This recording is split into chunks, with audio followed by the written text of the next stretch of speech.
You know what? I don't know if I uploaded that video last week, but I want to say, hey, everybody, my name is Brittany Yes, I Burrell. was gonna say. I You did not record that video from last week, and I've been waiting on it. Not did actually, I'm upload thinking it. of Okay, jumping the I gun because uploaded I it want the one tomorrow. from Tuesday, not the one from Monday. The one from Oh, Tuesday, because Tuesday. that conversation we had was a conversation I was having with others earlier that day, and I want to show that video to several individuals. I got you. I Several. promise. I am going to do that tomorrow morning before noon. I promise you I got you. Okay. Yay! All right. So I'll make sure I get that done. And then this one as well. Okay, good deal. Well, yeah, guys. So trading has been, just my personal journey with trading. I've been doing it since I started learning, literally opening up the book, learning and writing notes. April. What was it 20? I forgot the date. August 21st, maybe. In 2017, and it has been an amazing journey. I had a lot of learning moments, a lot of lessons, and I think the best part of any journey is truly how you speak to yourself. I think I've been able to sustain and thrive through the experience, no matter if I'm learning how to be an architect, no matter if I'm learning how to learn a piano, or learning how to day trade. No matter what you're learning, guys, it really is bound to your philosophy and how you really speak to yourself. Because everybody, we have this urge to just get things right now and today. And it can be tough sometimes when you just, ready for it to be done. And I think my strength has been an obsession of learning, and whenever it happened, it happened. So I think my disconnect of time really has blessed me to really prosper in this skill set and continue to grow and thrive in it. Last week we went 5-1 in my own personal trading group. And people hear 5-1, but I prefer to talk about risk to reward. So I think all of them, except for sort of the one we did lose, that was it. But the rest of them exceeded over 50 pips, except for one. It hit about like 20 or 30 pips, but two of them hit like 80 pips. One of them is up. Two of them are up over 100 pips right now. For those who swing trade, so swing trading, holding that position, and 50 pips, 60 pips. So understanding risk to reward. Even if we were one, and no, even if we lost three trades and won one, I could still be up, because understanding risk to reward is the advantage of trading. I think a lot of people still have to understand that concept. So you could lose three trades, 20, 40, 60 pips. And my third trade, I could gain 100 pips. Even my last trade, I could gain 100 pips. Does that make sense, guys? I think I broke down risk to reward a little bit more last week again. I talk about it a lot because people are always asking, well, what's your probability? Or, I ask it too, but when you really understand risk to reward, the probability begins to not be such a big factor anymore, because you can lose three consecutive trades, but then that fourth trade, you surpassed all your losses. You know what I'm saying? So something you really want to dissect and really understand more of. And that makes more sense for those who understand swing trading or intraday trading. If you like a scalper, you want to kind of like get in and out, 10 pip a dip and stuff like that, it really won't benefit you, because you don't allow that position to just gain as much of the position as it can. But let me stop jabbing and talk y'all head off real quick. Does anybody have any questions or concerns? Anything you want to strengthen? This call, if you're in my signals chat, you can ask me some questions about my signals. I like the signals just to be signals. I don't really talk about education in there, because that's not what the what the subscription is. But anybody have any questions about anything doing trading, just or drop a bomb on me right now, and let's have a conversation. Put my jazz on while y'all thinking it up.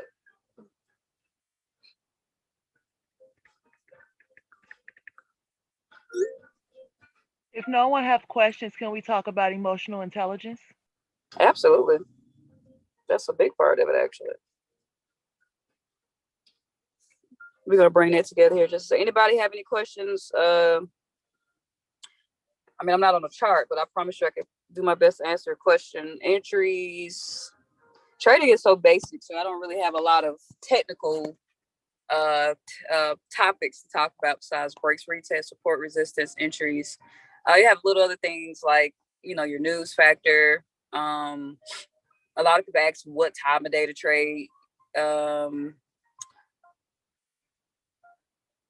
You don't have to trade a lot, by the way. You don't have to put 50 million trades in a day. Sometimes I'll screen share my trades and then it looks like I have a lot of positions open, but sometimes I'll put positions onto my app to give me more of like a watch list effect. And I'll hold positions when I'm swing trading or intraday trading. I think I talked about prop firms last week at the end of the call last week. Okay. If you guys have any questions, drop a 1. If you don't have a question, drop a 2, and I'm gonna move on to emotional intelligence. If you don't have any questions, drop a 2 in the chat box. If you do have a question, you drop a 1 with the question. All right. Don't be afraid to ask, man. We live in a society where people are embarrassed to ask questions. I promise you that is a weakness of America, especially because they've trained us to think we know it all and be scared to ask questions, guys. So please ask questions. That is the weakest thing any of us can possess, is not asking questions. So while y'all think on that, I'm going to talk about emotional intelligence. So emotional intelligence when it comes to trading, Miss Isis? Sure. Okay. So I think emotional intelligence can really, really evolve when you understand. It's kind of like this two-way street. So you have this side where let's say a trader, like, so I understand trading, I understand risk reward, I understand a lot of things. And so what happens is you kind of going to have this space where you either going to get fed up and decide to just do the right thing, or you're going to realize that it's not that big a deal. So most people, emotions are derived from the fact that they don't have enough capital in their account. So for instance, I have an account size where I can really trade $100 lot size, but the account, I have to stay within a certain risk management. So I can't go beyond it, which is a blessing, honestly. So when people see $50,000 accounts, $100,000 accounts, they're like, oh, okay, I can trade whatever I want now. And that's completely false.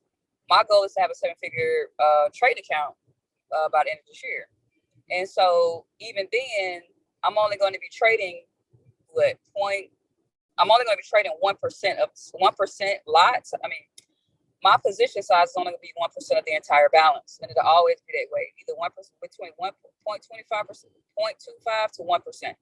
So what most people do is they are frustrated, or they're irritated, or they're greedy, or they're, chasing money because they know what can happen if they had the right capital, or they know what can happen if they happen to over leverage that day. You know what I'm saying? So we know what can potentially happen. And so that's going to be this weight that's always going to be on you. It's going to be like a little person that you're fighting at all times, because you're forcing what's not there. So emotional intelligence is going to go through a lot of phases. So as a beginner, most people that get introduced to trading is introduced in such an emotional state. We feed you, like I talked to my friend today, and I said, I've been trying to figure out creative ways to promote the Signals app, because I don't care to share my profits. I don't care if people know what money I'm making, but I know that people want to see results. So what happens is when people see profits and they see how much you can make and all, et cetera, it creates this high inside of them. It creates this euphoria, because 95% of people are pretty much paycheck to paycheck. Most people don't make twice their income, their cost of living, let alone 4 times the cost of their living. So if I say I just had a $6,000 day in an hour, you're like, holy crap, I need to do that. I need to get on that. How do I sign up? Where that's an emotional arousement. That's impulsive. It's not, if you look at my FAQs, it literally says, do not join this chat without a strategic plan. It literally says that. It's red everywhere. And so what happens is people will negate the rules or negate you protecting them, because their emotions surpass all understanding, right? So they don't care. So when, as a brand new person who don't know about this industry, they're just like, okay, I just want to get in here. And that's why it can be perceived as a quick get risky, because it looks that way when you really don't understand the logistics, the fundamentals, the technicals. There's really a full-blown analysis that's going on with what we do. So you go through the euphoria phase, and a lot of people get stuck in euphoria phase and never grow out of it, because they are so obsessed with trying to flip the money, trying to flip the account. Even if they're learning, they kind of they stay stuck on this merry-go-round, because they don't control their emotions. And why? Because they don't control their finances. Most people's lack of emotional, I promise you, if you go to a rich person right now, a wealthy person, I go, dang, they got to be wealthy. If you meet somebody who makes 4 times their cost of living, they're usually unfazed by money because they have gotten to a place where money doesn't have to be their number one thought. Money, they can think about things that are important. I was speaking with my aunt last Sunday. I was talking to her. She makes a lot of money. And she's like, she's actually able to spend time with her grandkids, think about my cousins and all these, different situations. And I said, well, Auntie, you're really blessed because, you make a lot of money and you don't have to think about the things that stress everybody else out. She's, oh my God, I never thought about that. I used to be so, suck with money, et cetera, et cetera. So now if I say, yes, I just had I just made $5,000 in an hour. She's like, okay, that's cool. Like, there's not going to be a trigger anymore because they're good. Does that make sense, y'all? Yes or no in the chat? There's no longer an emotional, I'm going to call it a financial trigger. Most people have a financial trigger. That's why people play the lottery. That's why people are looking at so many different things. And of course, everybody wants financial freedom and stuff like that, but it's a trigger. So you have to make a decision. When does it end? When does it end? And it just comes from literacy. So for instance, I started looking at more books and YouTube videos and Google anything that came to financial literacy. I wanted to know what money management was. I wanted to know what budgeting was.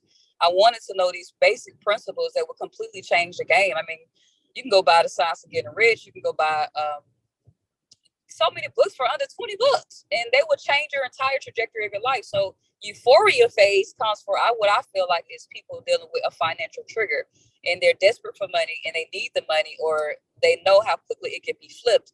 And so they never grow out of that phase because they haven't solved their financial philosophy. We understand how money works. It just won't phase you no more. It's just like if I tell y'all, are you in love with the color gray? You're like, I don't have any emotion towards the color gray. That's how money becomes. It's no emotion. You just realize it's a tool, and ultimately it can create memories. Like when I went to Dublin 2 weeks ago, I was like, oh my goodness, this is so amazing. Like, or using money to build out my music studio. Like the things that make you so excited, that's what it's for. Like people get so attached to the actual idea of money. And it's like, bro, get attached to what it's going to do for your family, and that obsession to override everything. And then you have the greedy phase, which is, again, it's all back to your philosophy on money. What's the last time you checked, read the books and did the audios and looked at the YouTube videos, TikToks, Instagram, and every single resource when it comes to studying money, so that you're no longer financially triggered and you're not ignorant to wealth anymore as well. I have this excitement and obsession right now where I want to make so much money, not to spend it. I want to make money so I can keep investing, so I can keep working towards a 7-figure portfolio, because I told my family I want to have it when it matters, right? I want to have it when it matters. So many people are conditioned to be in love with money, or it controls them, right? You have so many different ethnicities that were slaves. You had the Jews. The Jews went through slavery and killings. You went, African Americans or Africans, Indians. So many people went through wars and slavery and so much stuff like that. And if you think about barter and trade, everybody's always dangling the shiny objects, and that's where a lot of nonsense comes from, and that's why a lot of war comes from, and power, because people are so obsessed with the idea of money. And you have to become a master to, like, I'm so deep. My philosophy on money is so deep. Yeah, I practically believe it's just not even something that's real. I just believe money is a conversation. That's what I believe it is. I mean, if you look at the history on it, it tells you it's just a promissory note. And that's what I truly believe.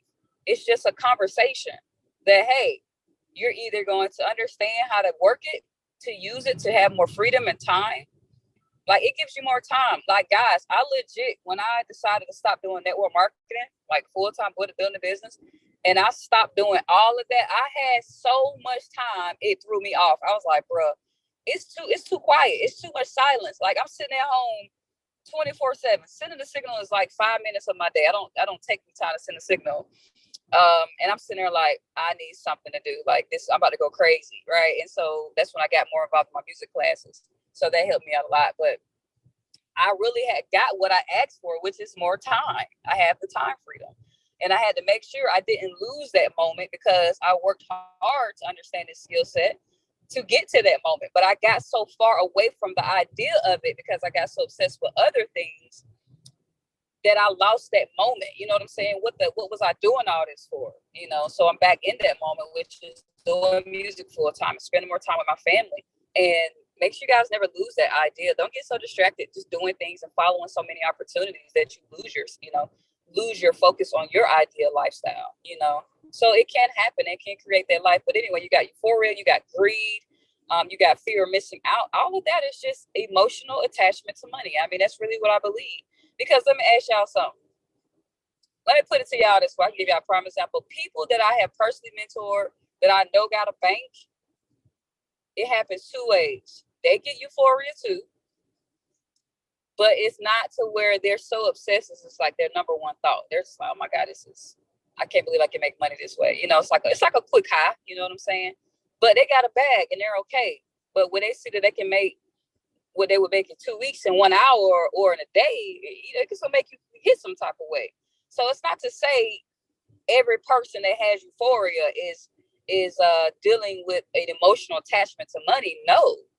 If anybody on this call had a $3,000 day in 30 minutes, all of us gonna look crazy, But at the end of the day, when you do it enough and you stay inside this space enough, you get used to it.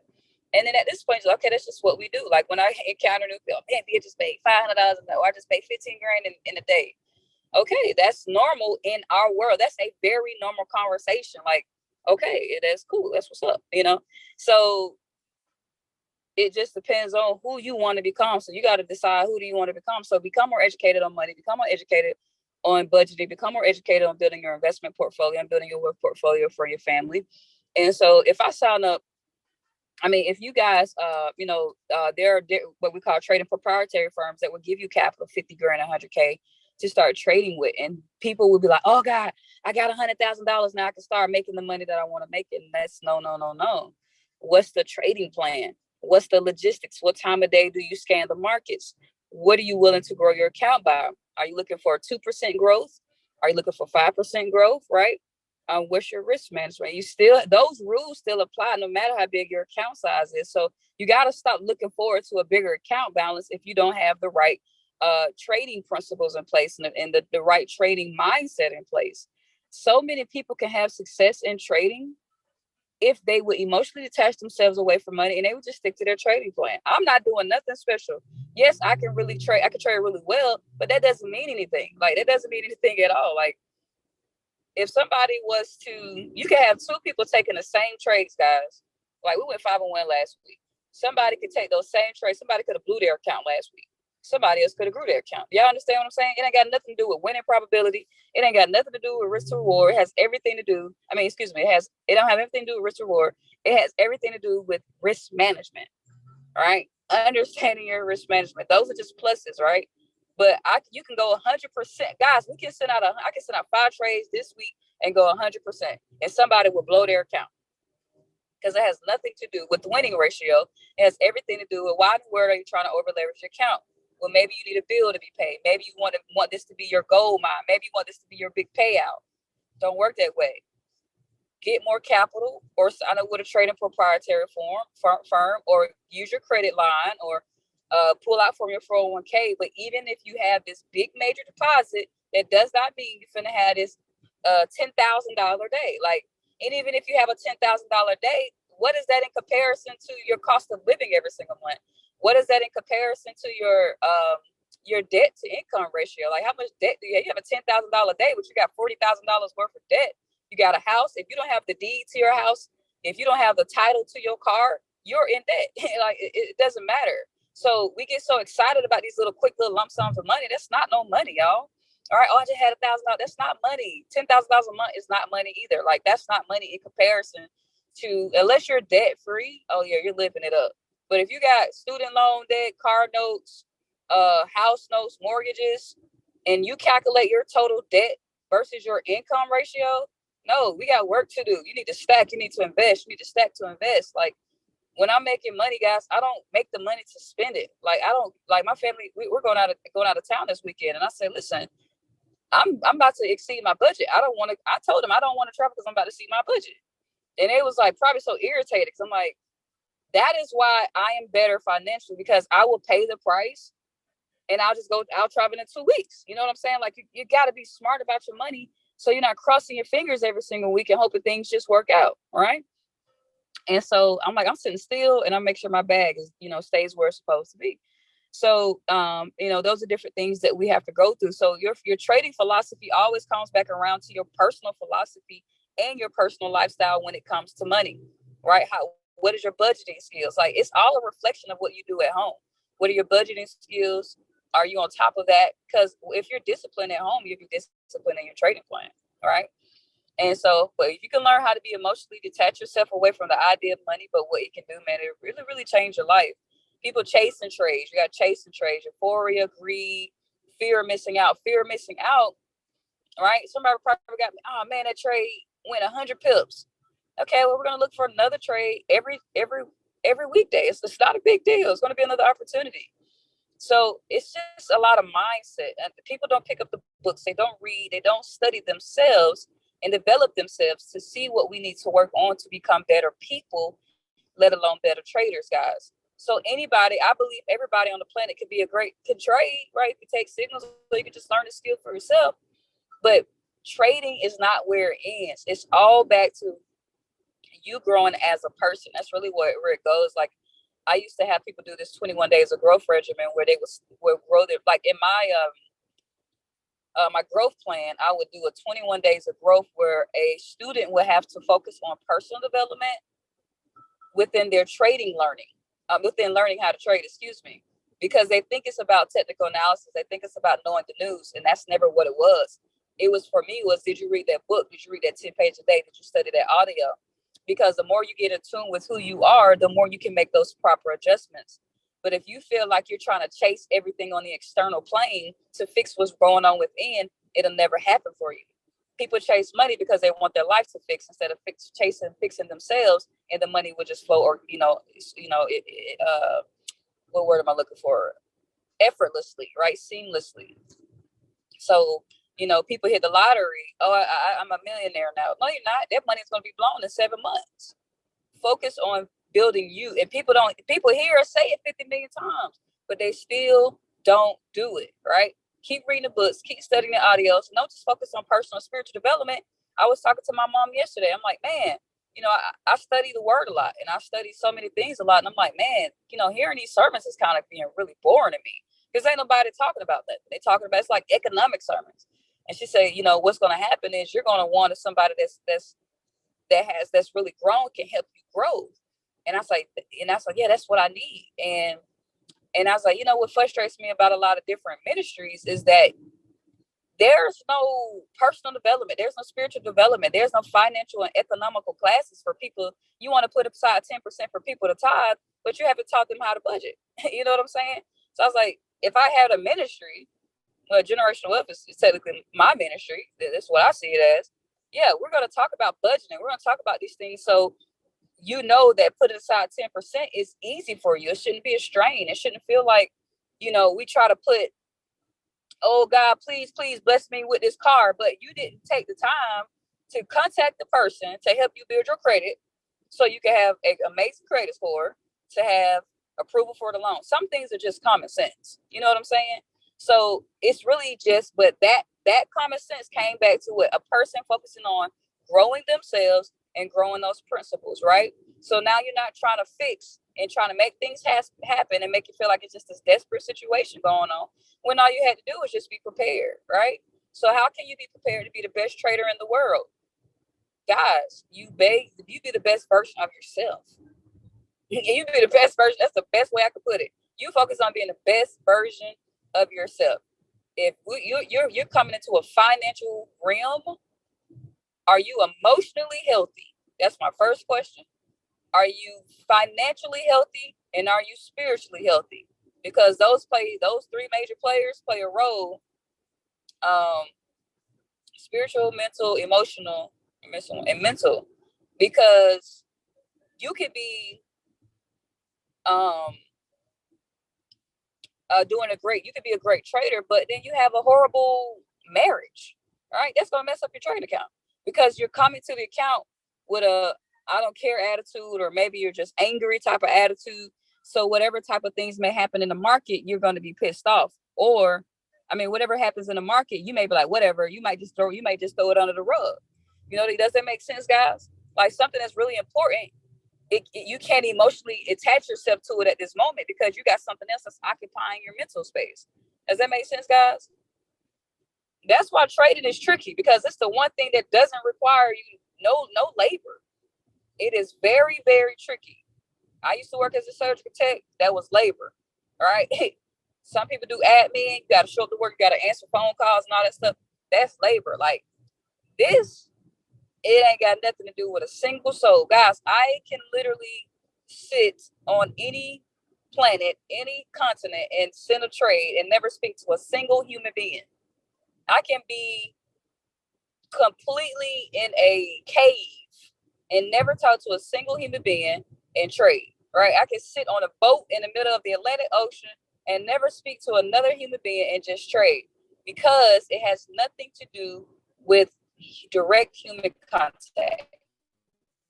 It has nothing to do with labor. It has everything to do with, are you sane? Are you financially disciplined? And are you mentally stable to make this decision? And because once you analyze the markets, it's easy. Once you understand how to analyze the markets, once you understand risk to reward, that don't even phase you anymore, right? So you got FOMO, fear of missing out. You got greed. You got euphoria. You got chase and trade. Some people deal with paralysis by analysis. I personally don't deal with it, and I make sure the way that I teach is that that's really something people don't really deal with, because we only learn one way of trading. You know, Data and Kiki. You have people struggle with compounding because they want to come back around to the fact that they're desperate for money. They want to flip the money. I think my biggest challenge that I have, let's talk about my challenges. Challenges that I have sometimes is that, dang, I do be on a good winning streak. Like, dang, I do be doing good. And I will stop. I will negate my trading plan sometimes. I'm like, bump that. Let me just switch up the light. So those are things I will from time to time. And or sometimes I think one of my biggest things I still have to develop is knowing when to. Okay. One of my personal challenges, guys, as a trader, is when I am wrong. That is not to be cocky, and that's not to be arrogant. For instance, I would be like, why is that trade not doing what it's I'd be sitting there like, bro, that trade is supposed to be selling. Like, that don't make sense. Why is it? Because especially when all my confirmations are aligned, and I'll be going a rabbit hole, like, why is this trade not doing what everything else is doing? I'll do that. And I will keep pressing. The trade will be in a complete uptrend. It'll be reaching a yearly high or something like that. It's usually those reversal zones. It'll be in a yearly high. And I'm like, oh, this thing about to tank. It's about to sell. But it's still going up. I'm like, why is it still going up? It's like a 5-year high. It should be selling. And I will keep putting new positions in until it sells. And that's one thing that I'm still working on, is to accept that it's okay that, like, let it go. It's okay that it's not, I don't know what that is. Refusing to be, I guess it's refusing to, I don't know what word I'm looking for. But does that make sense, guys? That trade will literally, in my mind, it should be selling. And I'm like, it should be, why is it not selling? Like, it's just supposed to be selling right now. Would that go under not exiting, or like not owning the loss of the trade? Like not knowing it's not a loss for me. It's not about a loss. I think it's, for me, it's about being right. It's like, I'm right. What are you doing? I think it's for me. The losses is not the loss. Okay, I get where you're going with it. Got it. Yeah. It's like, no, I'm right. What is this doing? You know what I'm saying? So I deal with that from time to time, where I'm like, oh, it's about to tank. Like, I catch these big top of reversals at the peak or at the bottom, and it's about to shoot up for a long time, or it's about to drop for a long time. I love those type of positions, because all I have to do is put one trade in and I'm done for the week. I don't have to think about trading. And so if the market keeps going up and up and up and up, I'm like, well, what is it? Why is it doing that? It doesn't make sense. You know what I'm saying?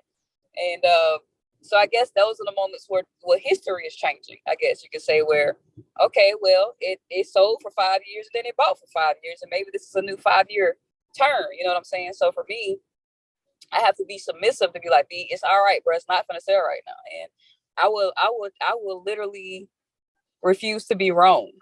I'm not wrong, you know what I'm saying? So maybe that's like pride or something, or ego or something. So that's one challenge that I deal with. And that's why I tell people, when you learn, like, you know, I started this signals chat because I really felt confident about my ability to give people success. And I have been able to do that for the past 3 years. And so there are times where I'm like, but that trade should have made them money. You know, like that trade should have made them money. You know what I'm saying? Because I'm like, it's like, I guess I'm like, I'm always right. You know, so I guess that's a pride thing or something I have to work on. Knowing the markets and being involved with the market so much, it's like, there's no way that was wrong, you know? So I'll go in a rabbit hole and I got to figure out why that trade didn't go the right way, because all my confirmations were bad. I checked the news and lo and behold, it'll be some world news come out or something like that that I didn't have any control over. And so that's fine, you know? But yeah, so that's a challenge that I deal with from time to time, you know, every once in a while. And that's okay, you know? And I think at the end of the day, guys, you know, if you just stay the course. But doesn't that shows growth, right? Like that's one thing I do. If I was to quote unquote lose a trade, I have to figure out why before I can place a new trade. Like what went wrong with that trade before I can even think about entering into a new one. Right, and that's growth, and that's excellent. So I guess my mind is, I'm looking for who I'm looking. So you're looking at a way what I would tell students, like, guys, let's why did we get this trade wrong, right? So I would go check for news and stuff like that. But I'm looking from a perspective like, who the heck messed my trade up? Like, who, you know, who messing up my trade? You know, so I'm looking at it from I guess if I'm wrong, it better be a good reason why I'm wrong. Instead of, okay, why was I wrong? Let me grow from it. Does it make sense? Because I'm never wrong. That I think it's a pride thing. So I think that's where that comes from. But especially when you want to help, you know, on the side of getting people paid, you know, it's like, man, I want to make my people eat, you know. But on a personal level, it's like, bro, why did I get that wrong? And then I'll laugh about it. But I'm grateful for those moments because it makes me, you know, it keeps you humble. Because I remember I've had streaks where I'm like, I'm winning so much. I'm like, bro, bump all this. Let's put this, all kinds of lot sizes on this thing. You know what I'm saying? You know, let's put a big old lot on this thing. Why am I wrong? That should have been wrong. The markets is wrong, you know. So yeah, I put that on my I had put that on my my academy where it says, you know, FOMO, greed, and stuff like that. And at the very bottom it says 2 things that I personally dealt with, which is feeling invincible. That's one of my biggest challenges from time to time, where I'll feel invincible and it'll make me make those knucklehead lot size decisions every blue moon. Like, we're doing good. Let me go ahead and put this thing, you know. And so, but I'm grateful for those moments. Now, sometimes, like, you know, like I have like a $6,000 day, and sometimes it'd be like, all right, let's take that loss. But the good thing is, at the end of the day, understanding what you're willing to lose. I think that's really what it boils down to, you know. Hold on one second, guys. Okay, that went from jazz to blues. That's really right. They had issues sometimes. They're like, nah, let's be good, you know. Well, yeah, and I guess it's a good problem to have. You know, it's a good problem to have, because a lot of people can't say their problem is that they always right.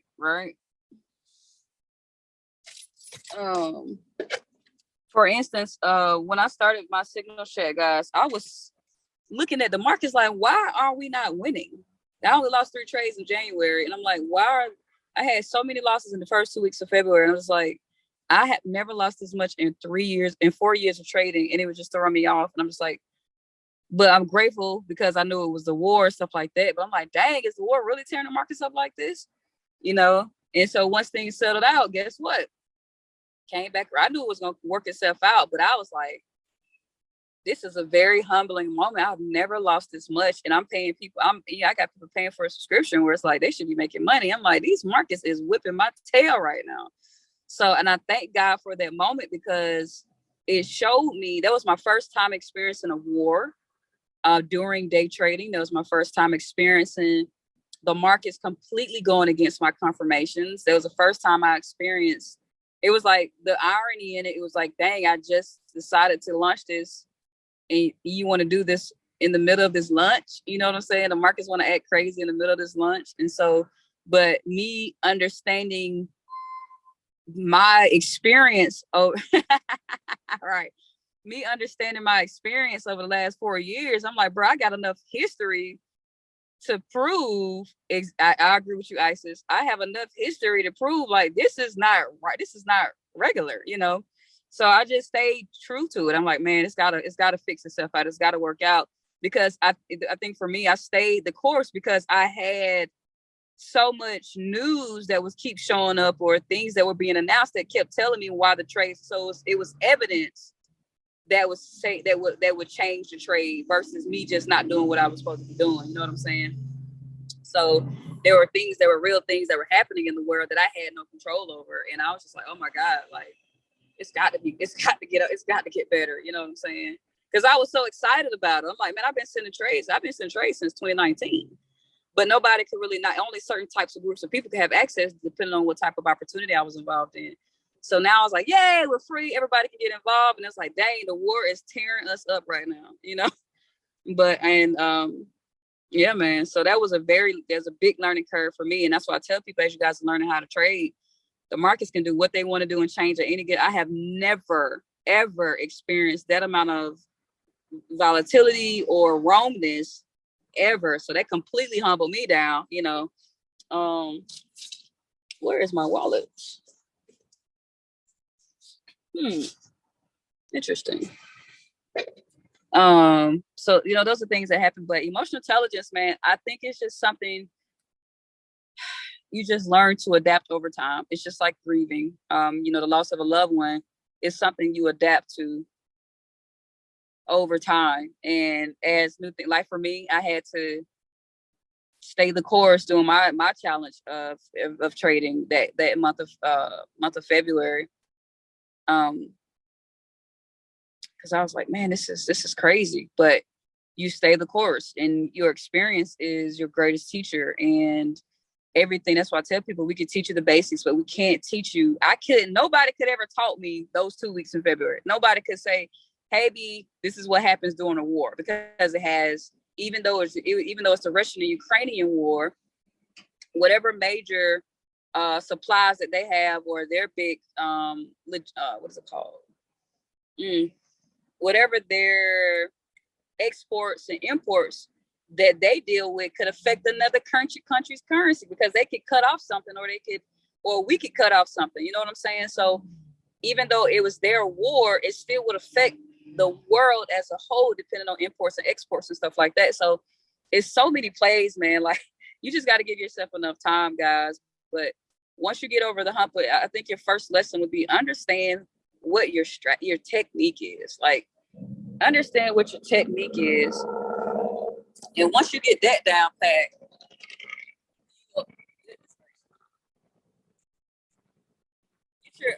get your technique down. And once you get your technique down, everything else will fall into place. And you got to treat this as a career. Most people don't treat this as a career. They treat it like a crypto coin flip or something like that. They're looking for the next flip. And that's why most people just blow money and lose money, because remember, it boils back down to their philosophy on money. And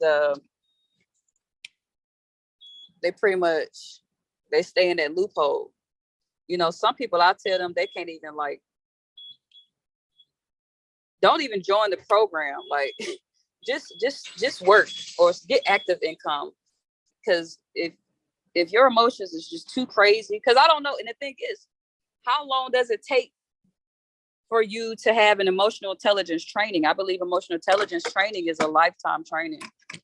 I think it took me about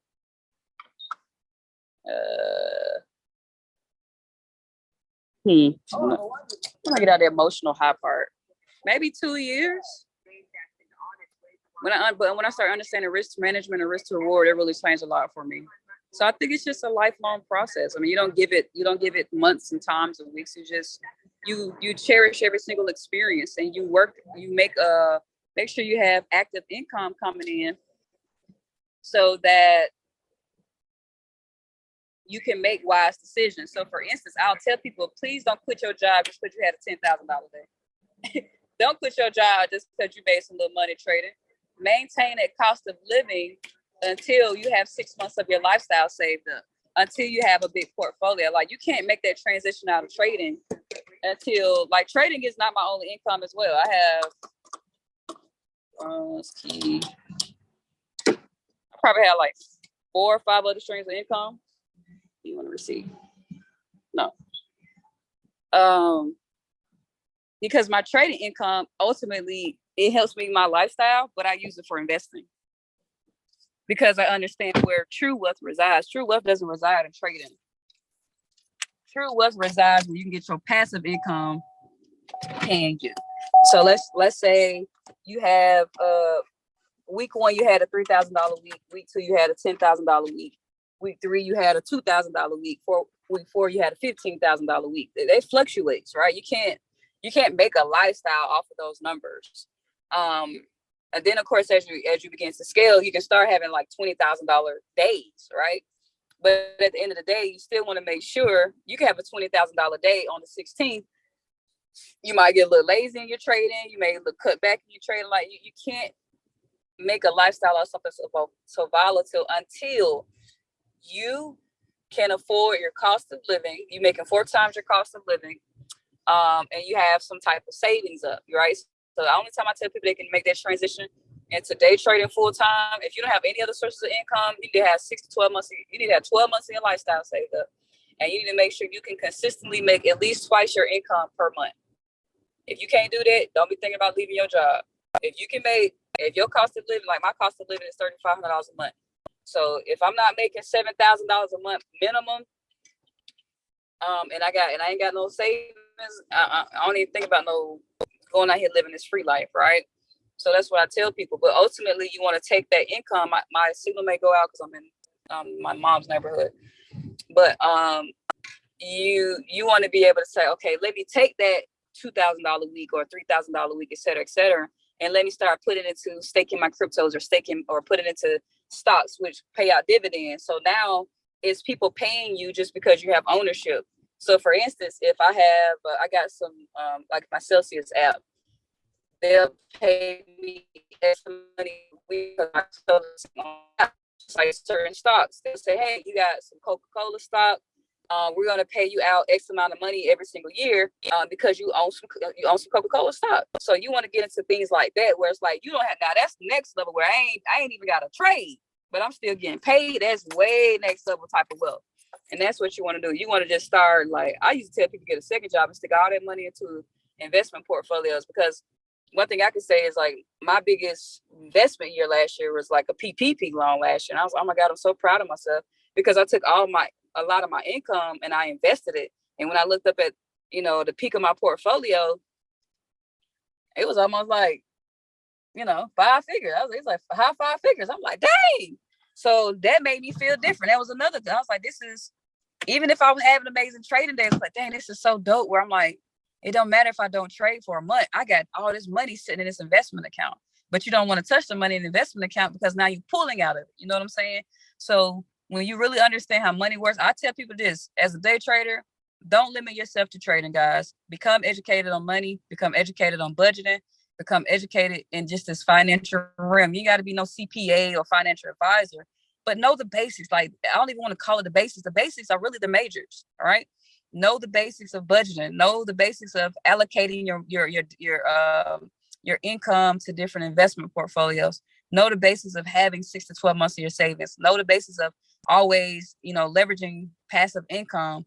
So you look up 5, 10, 15, 20 years from now, you're like, man, I'm good. There are people who love their careers and they're millionaires, all right, because they follow these little principles. Study The Richest Man in Babylon. That'll change your life forever. You can read that one book, your life will forever change.